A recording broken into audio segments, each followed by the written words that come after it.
සුබ දවසක් යාළුවනේ. අපි දැක්ක මේ දවස්වල චරිතයක් ඉන්නවා.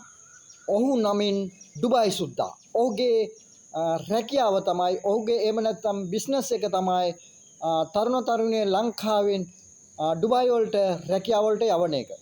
ඊට අමතරව ඔහු යම් යම් ව්‍යාපාර කටයුතු වල ඔහු යෙදෙනවා. ඒකම සමාජයේ කටයුතු වලත් ඔහු යෙදෙනවා. නමුත් ඩුබායි සුද්දට මැයි මාසයේ 6 වෙනිදා මොකද වෙන්නේ?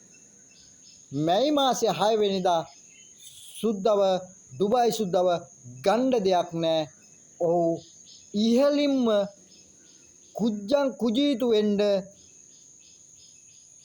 6 වෙනිදා වැඩිම ඡන්දයෙන් දකුණු මහගමින් දිනලා ප්‍රාදේශීය සභාවට යනවා. ඇයි මම එහෙම කියන්නේ? ඩුබායි සුද්දා කියන්නේ යම් කිසි දර්ශනයක් දැක්මක් ඔහුට තියෙනවා. ඔහු මම දැක්කා. ඔහු මේ දවස්වල ගෙයින්කට යනවා.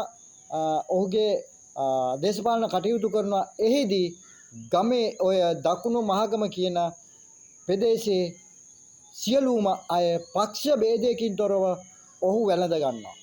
ඔහු යම් කිසි ඔහු ඉදිරි වැඩ කටයුතු පිළිබඳව ඔහු කරන සැලැස්මවල් පිළිබඳව මහ ජනතාවත් එක්ක දැනුම බෙදා ගන්නවා. ඒ තුලින් ඔහු පොරොන්දු වුණා යම් කිසි සංවර්ධන කටයුතු ප්‍රමාණයක් කරන්න.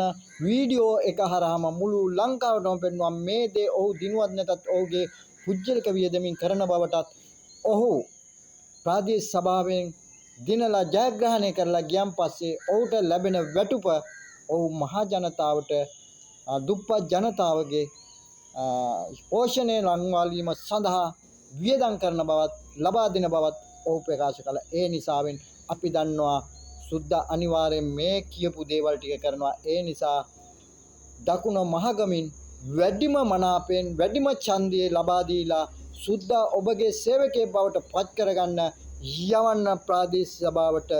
ජය වේවා සුද්දා දිනනවා, වැඩිම ඡන්දෙන් දිනනවා. ඩුබායි සුද්දා බය වෙන්න එපා.